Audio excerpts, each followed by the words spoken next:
অবৈধ বালু উত্তোলনের বিরুদ্ধে প্রশাসনের অভিযান, ভ্রাম্যমাণ আদালতে জরিমানা। আসসালামু আলাইকুম, আমি হাবিবুর রহমান। শুরু করছি ZH টেলিভিশনের নিয়মিত সংবাদ। লালমনিরহাটের পাটগ্রাম উপজেলার বুড়িমারি ইউনিয়নে 15 জুলাই নাডারবাড়ি এলাকায় অবৈধ বালু উত্তোলনের বিরুদ্ধে অভিযান পরিচালনা করেন জেলা প্রশাসনের এক্সিকিউটিভ ম্যাজিস্ট্রেট মীর ফয়সাল আলী।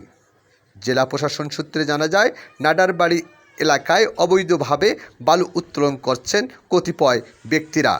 এমন সংবাদের ভিত্তিতে সেখানে তাৎক্ষণিকভাবে ভ্রাম্যমাণ আদালত অভিযান পরিচালনা করে।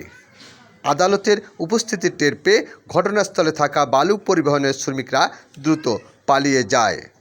বালু পরিবহনকারী একটি ট্রাক্টর ও চালককে আটক করে অবৈধ বালু পরিবহনের সাথে জড়িত থাকার অপরাধে স্থানীয় সরকার আইন 2009 অনুযায়ী 15,000 টাকা অর্থদণ্ড জরিমানা করেন ভ্রাম্যমাণ আদালত। জেলা প্রতিনিধি লালমনিরহাট মুনিন হোসেন খন্দকার প্রতীকের তথ্যচিত্রে নিউজ ডেস্ক ZH টেলিভিশন।